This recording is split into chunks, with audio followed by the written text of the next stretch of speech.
কেন দিবেন? আল্লাহ তাআলা তার জবাব দিয়ে বলেন, ফাইন্নায যিকরা তানফাউল মুমিনিন।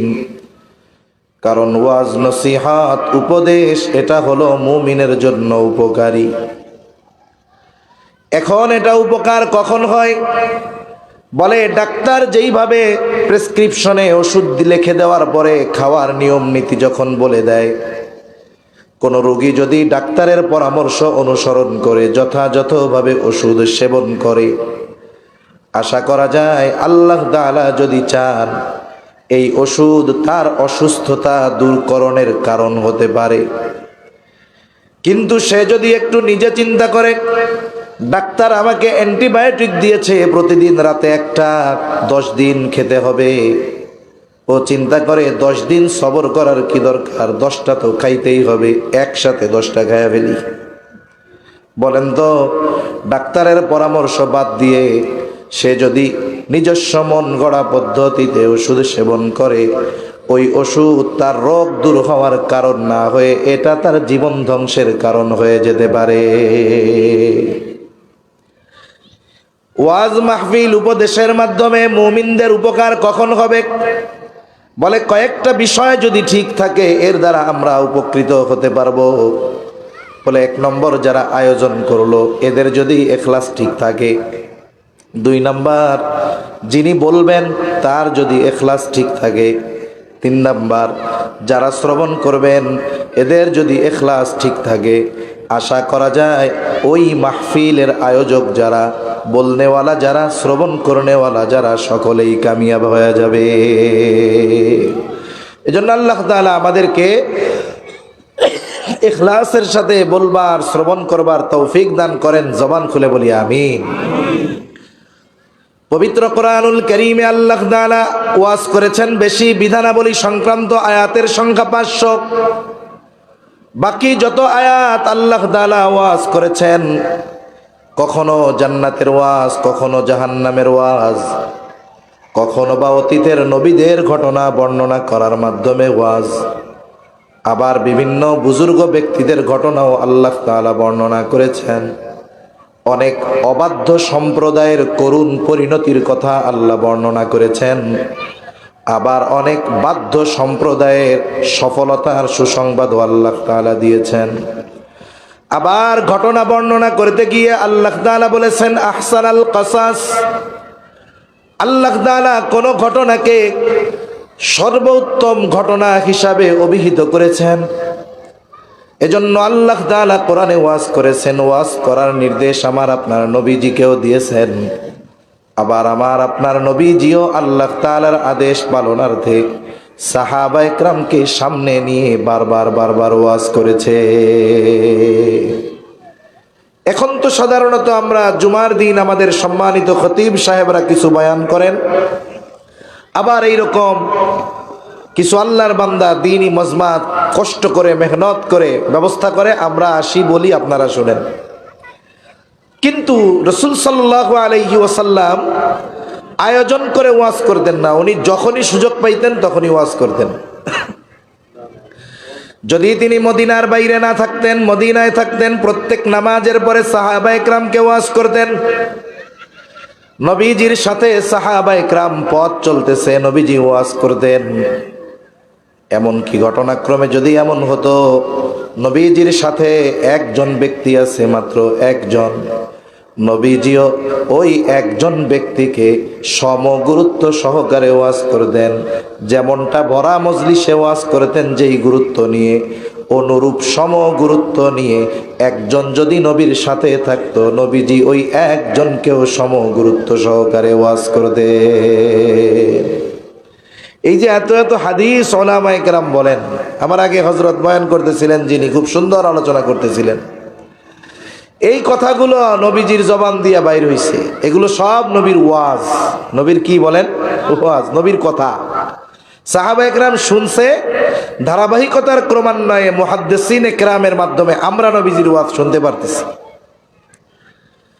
আমি যেই হাদিসখানা আপনাদের খেদমতে পাঠ করেছি, ছোট্ট একটা হাদিস, কিন্তু খুবই গুরুত্ববহ একটি হাদিস। নবীজি এই হাদিসটা বর্ণনা করেছেন যখন সাথে ছিল মাত্র একজন শ্রোতা। কয়জন শ্রোতা জোরে বলেন? হাদিস বর্ণনাকারী হযরত আবু যর রাদিয়াল্লাহু তাআলা, ওনার বর্ণনার ভঙ্গিতেই বোঝা যায় যে উনি নবীজির সাথে তখন একা ছিলেন। আন আবি যর রাদিয়াল্লাহু তাআলা আনহু قال قال لي رسول الله صلى الله عليه وسلم। আবু যর রাদিয়াল্লাহু তাআলা আনহু থেকে বর্ণিত, তিনি বলেন রাসূলুল্লাহ সাল্লাল্লাহু আলাইহি ওয়াসাল্লাম আমাকে বলেছেন। আমাকে এর দ্বারা বোঝা যায় উনি সাথে একা ছিলেন। কি বলেছে? নবীজিও খেতাব করেছেন ওনাকে একাকী, বলে ইয়া আবা যর, হে আবু যর, ইত্তাকিল্লাহ হাইথুমা কুনতা।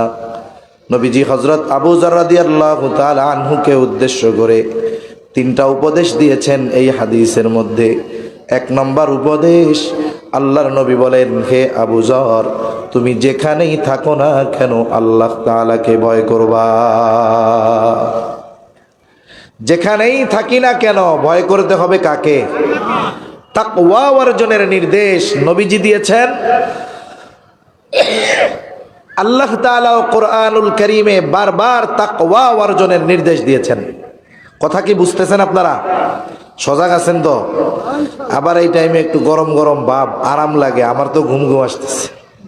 তাকবীর দেন, নারায়ে তাকবীর, নারায়ে তাকবীর, মাশাআল্লাহ। তাকওয়া অর্জনের নির্দেশ শুধু নবী দিচ্ছেন তা না, আল্লাহ তাআলা বারবার তাকওয়া অর্জনের নির্দেশ দিয়েছেন।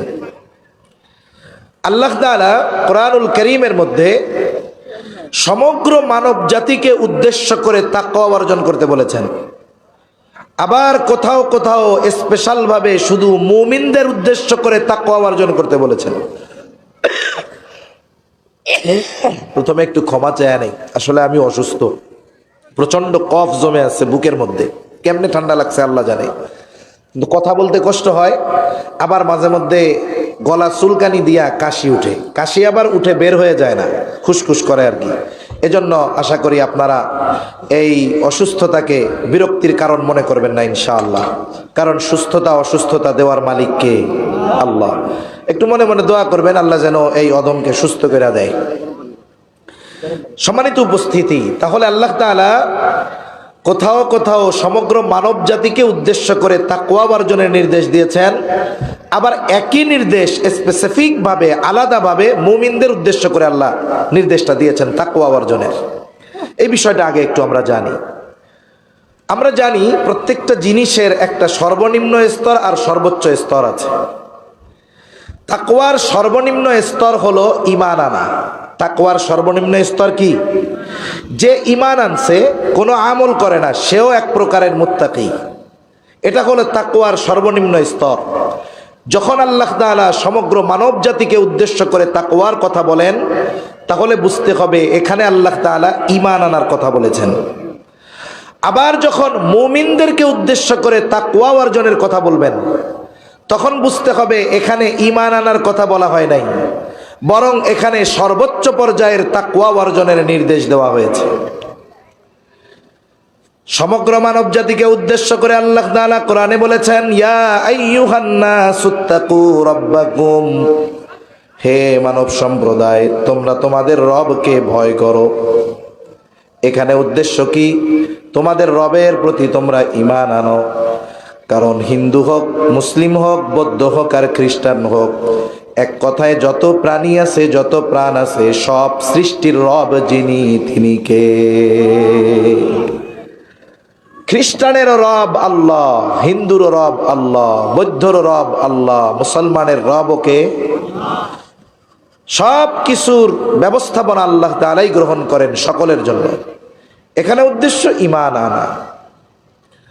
আবার আল্লাহ তাআলা কোরআনুল কারীমের মধ্যে বলেন, ইয়া আইয়ুহাল্লাযীনা আমানুত্তাকুল্লাহা হাক্কা তুকাতিহি ওয়া লা তামুতুন্না ইল্লা ওয়া আনতুম মুসলিমুন।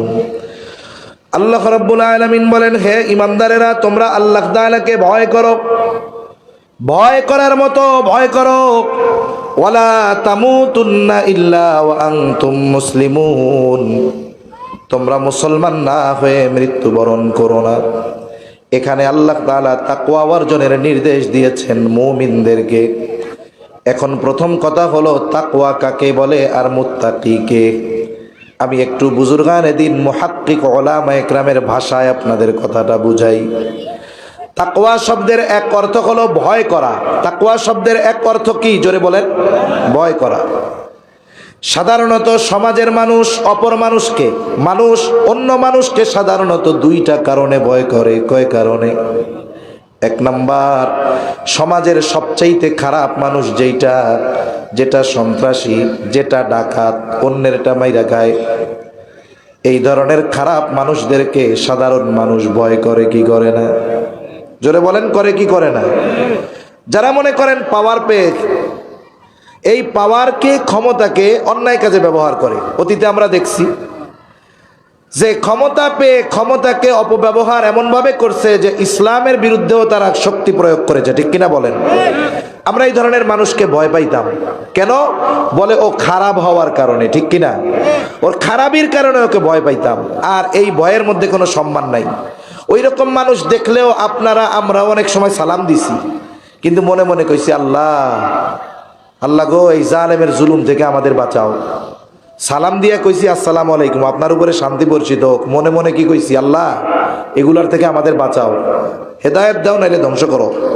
তাহলে দেখেন, খারাপ মানুষকে মানুষ ভয় করে, কিন্তু এই ভয়ের মধ্যে থাকে ঘৃণা। কি থাকে? জোরে বলেন।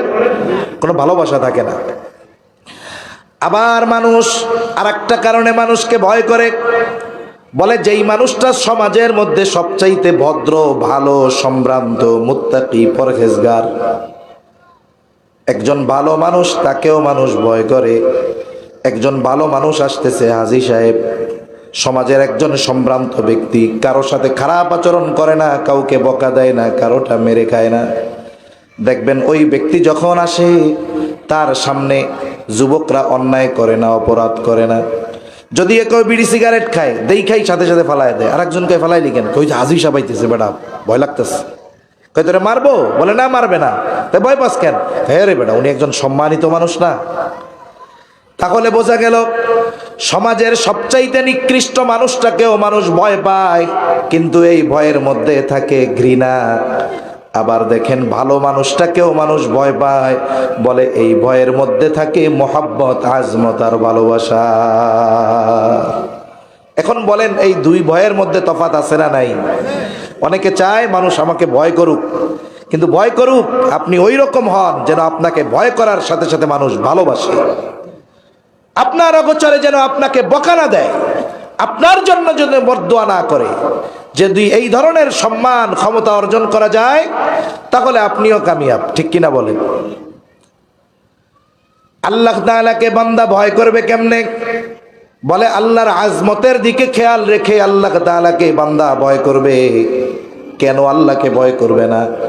কারণ আমাদের স্রষ্টা কে? জোরে বলেন। আমাদের রিজিক দাতা কে? আমাদের স্রষ্টা আল্লাহ, রিজিক দাতা আল্লাহ। আমাদেরকে বানিয়েছেন আল্লাহ, আমাদেরকে রিজিক দেন আল্লাহ, আমাদের মালিক আল্লাহ, আমাদের রব আল্লাহ। বলেন তো, এই রব তার আজমতের দিকে খেয়াল রেখে মোহাব্বতের সাথে তাকে ভালোবাসার দরকার আছে না নাই? ভালোবাসার সাথে সাথে ভয় থাকবে। কারণ দেখেন, আপনজনের সামনে একটা যুবক অন্যায় করতে চায় না, সে অন্যায় করে, মনে করেন বিড়ি সিগারেটই খায়, কিন্তু সে কখনো চায় না যে তার বাবা তাকে বিড়ি সিগারেট খাওয়া অবস্থায় দেখে ফেলুক। কেন চায় না? বলে বাবার মোহাব্বতের দিকে খেয়াল করে। বাপ যদি দেখে ফেলে আমি বিড়ি সিগারেট খাচ্ছি, অন্যায় করছি, বাপ কষ্ট পাবে। এই কারণে বাবার দেখাকে সে ভয় পায়। এজন্য বান্দা আল্লাহর আজমতের দিকে খেয়াল রেখে, তার প্রতি রবের করুণা কত, এই বিষয়টাকে সামনে রেখে আল্লাহকে ভয় করবে। বলে এই ভয়ের মধ্যে থাকে সম্মান, এই ভয়ের মধ্যে থাকে ভালোবাসা। ঠিক কিনা বলেন? তাহলে বান্দা আল্লাহকে ভয় পেয়ে ভয় যে করবে, কেন? ভালোবেসে ভয় করবে, ভালোবাসার কারণে। তার প্রতি রবের যেই অনুগ্রহ, এই অনুগ্রহের কারণে তাকে ভয় করবে। আর এই ভয়ের মধ্যে থাকবে ভালোবাসা। তাকওয়া শব্দের আরেক অর্থ বলে বিরত থাকা। কিসের থেকে? বলে আল্লাহ তাআলা যা নিষেধ করেছে তা থেকে বিরত থাকা তাকওয়া। এইবার যদি এই দুইটা শব্দের সমন্বয় ঘটানো হয়, অর্থ হলো বলে আল্লাহকে মহব্বত করে আল্লাহর নিষিদ্ধ বিষয়সমূহ থেকে যে বেঁচে থাকে, বেঁচে থাকাকে বলা হয় তাকওয়া।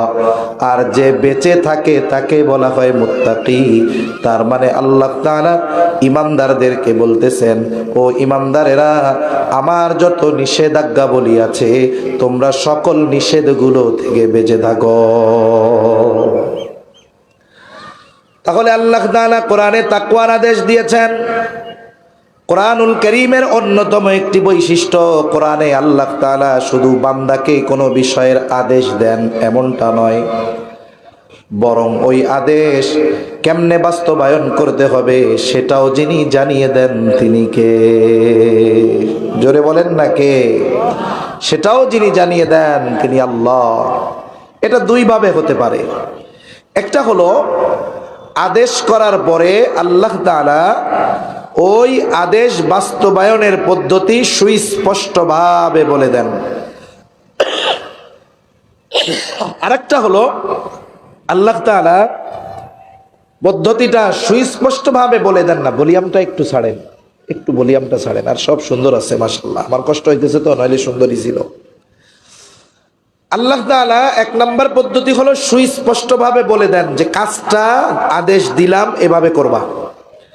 আরেকটা হলো আদেশ দেন কিন্তু আদেশ বাস্তবায়নের পদ্ধতি সুস্পষ্টভাবে নিজে বলে দেন না, ইশারা ইঙ্গিত সূত্র দিয়ে দেন যে এই আদেশটা বাস্তবায়ন ওই জায়গায় গেলে করতে পারবা। যেমন উদাহরণ দিই একটা, নামাজের আদেশ দিয়েছেন কে? জোরে বলেন কে? আদেশটা আছে কোথায়? কোরআনে। জোরে বলেন কোথায়? কোরআনে। আল্লাহ তাআলা কোরআনুল কারীমের মধ্যে ৮২ জায়গায় নামাজের কথা বলেছেন। নামাজ ঈমানের পরে সবচাইতে গুরুত্বপূর্ণ ইবাদত।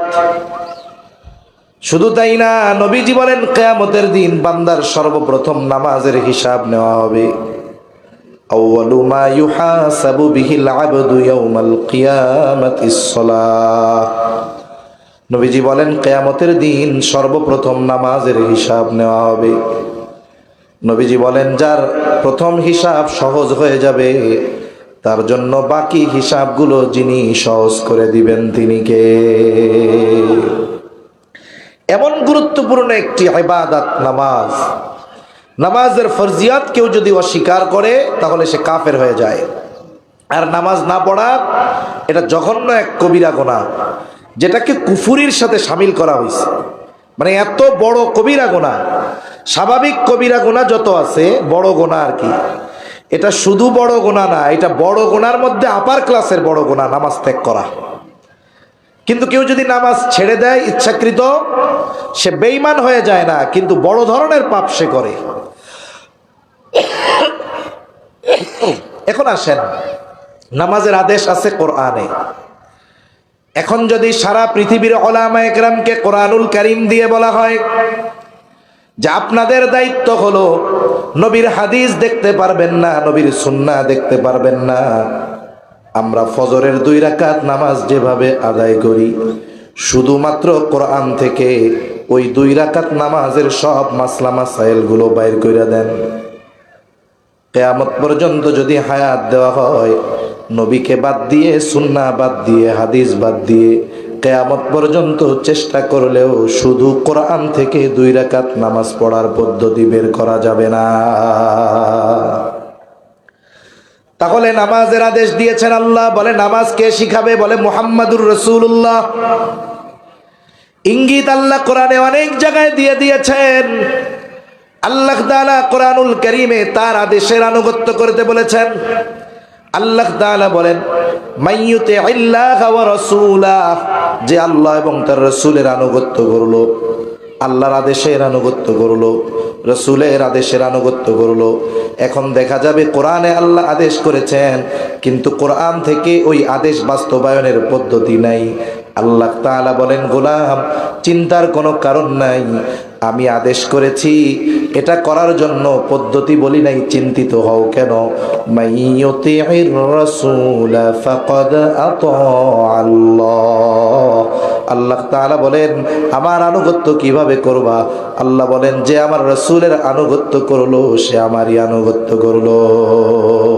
তার মানে অনেক বিষয় আছে, নির্দেশ দিয়েছেন আল্লাহ, ওই নির্দেশ বাস্তবায়নের পদ্ধতি শিখিয়ে দিয়েছেন মুহাম্মদুর রাসূলুল্লাহ। এজন্য নবীজিও বলেন সল্লু কামা রাআইতুমুনি উসাল্লি। নবীজি বলেন নামাজ কিভাবে পড়বা? বলে সল্লু, নামাজ পড়ো, কামা রাআইতুমুনি উসাল্লি, যেভাবে আমাকে নামাজ পড়তে দেখো। যে কথার থেকে এত কথা, বলে আল্লাহ কোরআনে যখন কোনো আদেশ করেন ওই আদেশ বাস্তবায়নের পদ্ধতি বলে দেন। সিস্টেম হলো দুইটা, একটা হলো সরাসরি পদ্ধতিটা বলে দেন, আর একটা হলো আদেশ করার সাথে সাথে সূত্র জানায় দেন যে কোন জায়গায় গেলে এই আদেশের বাস্তবায়ন করা যাবে। তাহলে এক নাম্বার জানলাম যে আদেশ করার সাথে সাথে সূত্র জানায় দেন যে ওই জায়গায় গেলে আমার আদেশ প্র্যাকটিক্যাল ভাবে শিখতে পারবা। দুই নাম্বার বলে আদেশ করার সাথে সাথে ওই আদেশ কেমনে বাস্তবায়ন করবে সেটাও আল্লাহ সাথে সাথে বইলা দেয়। তাকওয়ার ক্ষেত্রে আল্লাহ তাআলা তাকওয়া অর্জনের পদ্ধতিগুলো কোরআনের বিভিন্ন জায়গায় বলে দিয়েছেন। এখন বলেন আল্লাহ এবং রাসূলের নির্দেশনা অনুযায়ী আমাদের সকলের মুত্তাকি হওয়া দরকার আছে না নাই? জোরে বলেন আছে না নাই?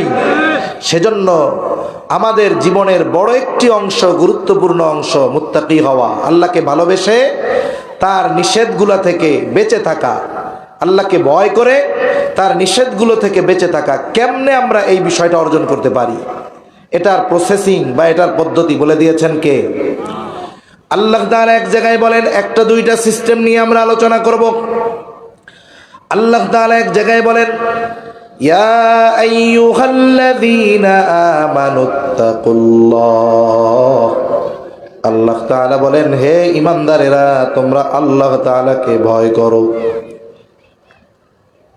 আমরা জিজ্ঞাসা করলাম আল্লাহ কেমন করে আপনাকে ভয় করব, কেমন করে মুত্তাকি হব? আমরা যদি কোরআনুল কারীম তিলাওয়াত করি বুঝি, আর যদি আমার মনে কোনো প্রশ্ন আসে ওই প্রশ্নটাও যদি আমি আল্লাহ তাআলাকে করি, তাহলে সব প্রশ্নের জবাব কোরআনুল কারীমের মধ্যেই আল্লাহ তাআলা দিয়ে দিয়েছে। এখন জিজ্ঞাসা করলাম আল্লাহ মুত্তাকি হতে বললেন কিভাবে হব? এক নাম্বার প্রসেস আল্লাহ তাআলা বলেন ওয়াকুনু মা'আস সাদিকিন। মুত্তাকি হওয়ার এক নম্বর পদ্ধতি আল্লাহ তাআলা বলেন তোমরা সত্যবাদীদের সঙ্গী হয়ে যাও, সত্যবাদীদের সঙ্গী হয়ে যাও।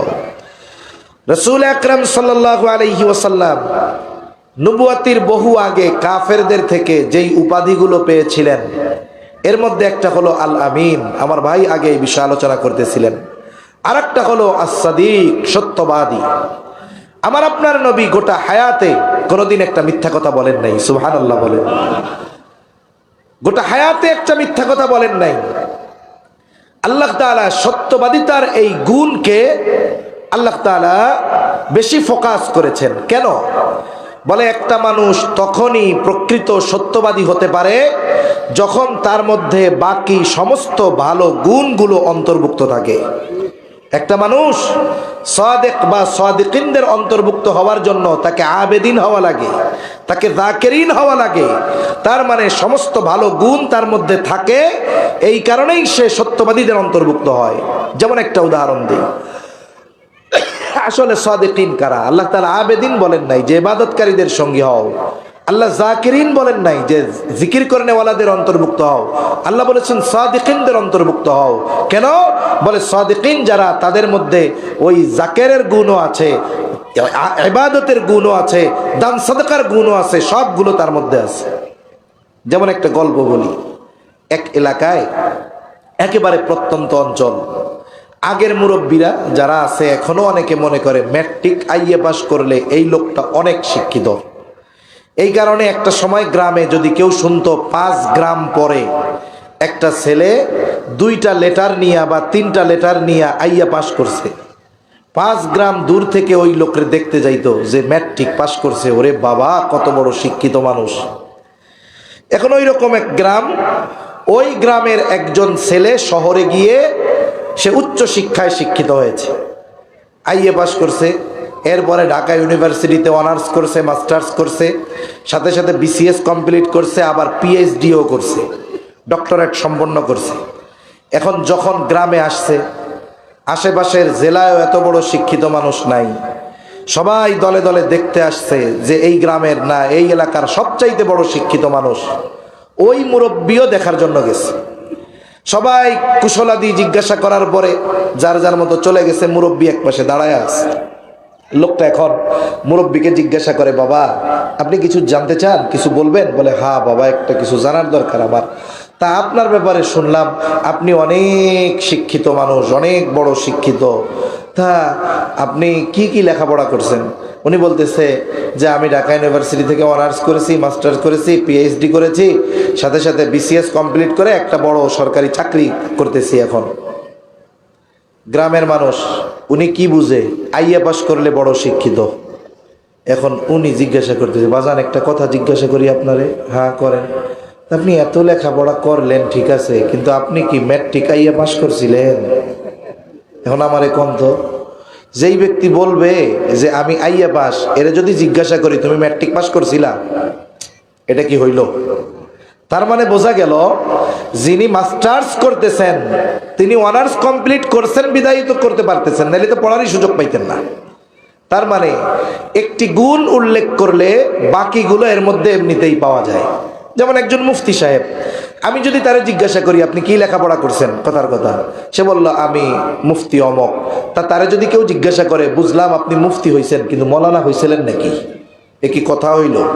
কারণ যিনি মুফতি তিনি তো আগে মৌলানা হয়েছেন বিদায়ী তো ইফতা পড়ার যোগ্যতা অর্জন করেছেন, নাইলে তো পড়তেই পারতেন না, হওয়া তো বহুদূর।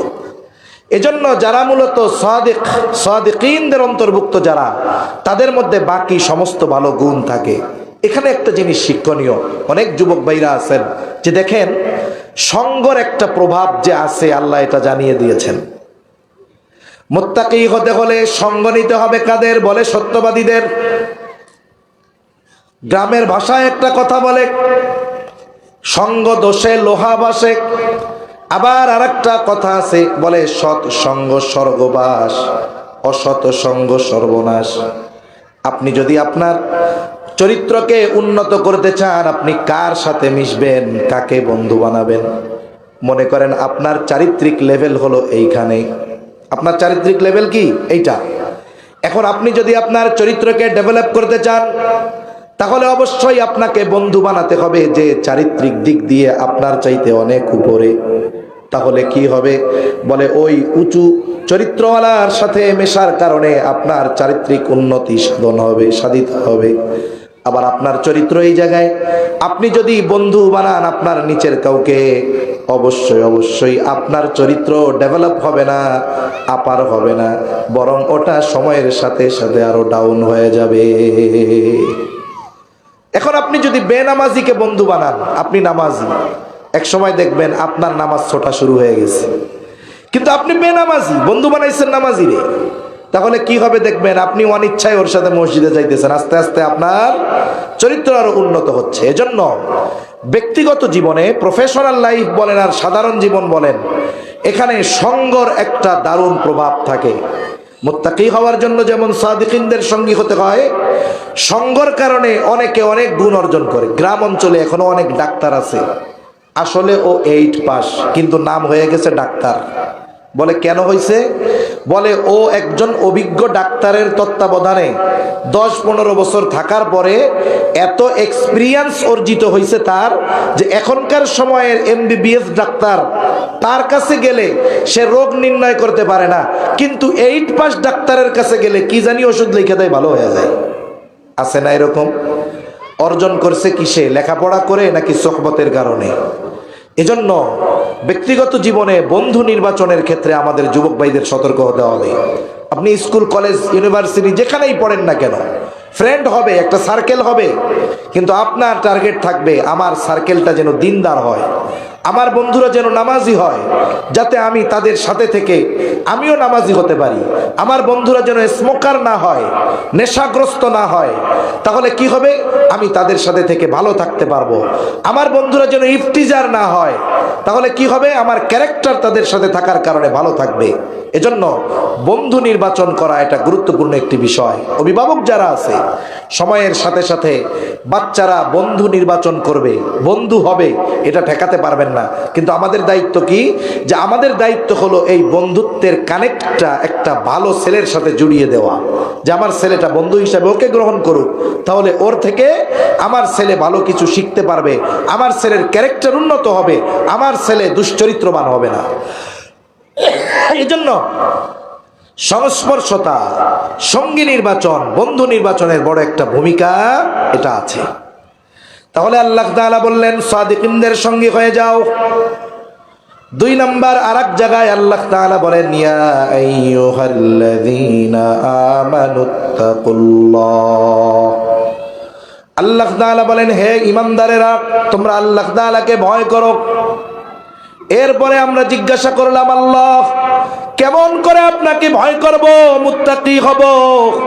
আল্লাহ তাআলা বলেন ওয়াল তানজুর নাফসুম মা কদ্দামাত লিগাদ। আল্লাহ তাআলা বলেন তুমি নিজের দিকে নজর দাও। নাফসুম মা কদ্দামাত লিগাদ, তুমি আগামীর জন্য কি প্রেরণ করেছ, তুমি নিজের দিকে নজর দাও, তুমি আগামীর জন্য কি পাঠিয়েছো, কি প্রেরণ করেছো।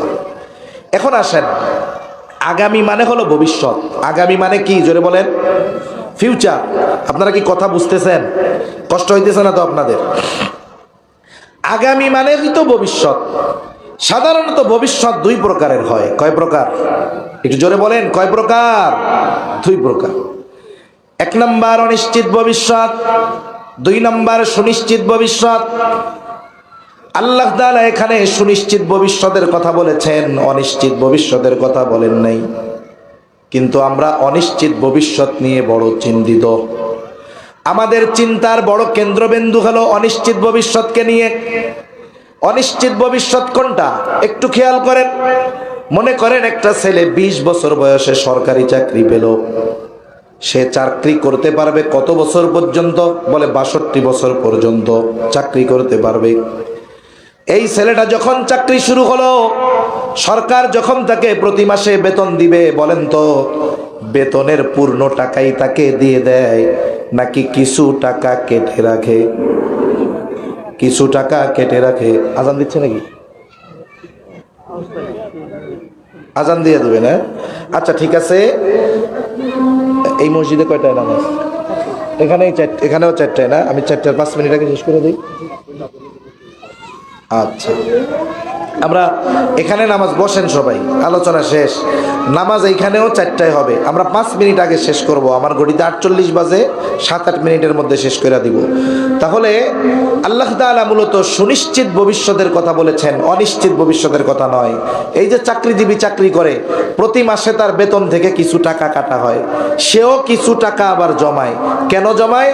বলে 62 বছর বয়সে যখন চাকরি শেষ হয়ে যাবে, এত আকেজো বুড়া হয়ে গেছে, এখন বাড়ি গিয়ে কি করবে? কিছু করার শক্তি থাকবে না। সরকার বলে চিন্তা কইরো না, এই কয় বছর যত টাকা জমাবো, চাকরি শেষ হওয়ার পরে তোমাকে তার দ্বিগুণ টাকা দিয়ে এরপরে বাড়িতে পাঠাবো। তাহলে বলেন, সরকার বেতন থেকে যেই টাকা কাটতেছে ভবিষ্যতের চিন্তা করে, ওই ব্যক্তিও টাকা কিছু জমাচ্ছে ভবিষ্যতের চিন্তা করে। যেই ভবিষ্যতের চিন্তা করে সরকারও টাকা জমায়, উনিও টাকা জমায়, ওই ভবিষ্যৎ সুনিশ্চিত না অনিশ্চিত? 62 বছর পর্যন্ত বাঁচবে, এর কোনো নিশ্চয়তা আছে? আল্লাহ তাআলা সুনিশ্চিত ভবিষ্যতের কথা বলেছেন। সুনিশ্চিত ভবিষ্যৎ কোনটা? বলে চোখ বুঝলেই শুরু হবে। কবর হলো সুনিশ্চিত ভবিষ্যৎ, আখিরাত সুনিশ্চিত ভবিষ্যৎ। আল্লাহ তাআলা কেমন যেন বলে, বান্দা অনিশ্চিত ভবিষ্যতে ভালো থাকার জন্য টাকা জমাও, কিন্তু সুনিশ্চিত ভবিষ্যতে ভালো থাকার জন্য কি পাঠাইতেছ? আল্লাহ তাআলা এই দিকে খেয়াল দিতে বলেছেন। এই জন্য আমরা যদি সুনিশ্চিত ভবিষ্যতে ভালো থাকতে চাই, জান্নাতে যেতে যাই, তাহলে অবশ্যই অবশ্যই আমাদেরকে নেক আমলের দিকে নজর দেওয়ার দরকার আছে না নাই? এই দুইটা বিষয় সামনে রাখেন। আশা করা যায় এই দুইটা জিনিস আমাদেরকে মুত্তাকি হওয়ার জন্য যথেষ্ট সাহায্য করবে ইনশাআল্লাহ। নবীজির নির্দেশ ছিল তিনটা ওয়াজ, যে এক নাম্বার ইত্তাকিল্লাহ হাইসুমা কুনতা, হে আবু যর তুমি যেখানেই থাকো না কেন ভয় করবা কাকে? দুই নাম্বার নবীজি বলেন ওয়াতবি'is সাইয়্যাতাল হাসানাতা তামহুহা, হে আবু যর তোমার দ্বারা যদি কখনো মন্দ কাজ হয়ে যায়, অন্যায় কাজ হয়ে যায়, তুমি ভালো কাজ করবা। কেন? বলে তামহুহা, ভালো কাজ মন্দ কাজটাকে মিটায়া দেয়।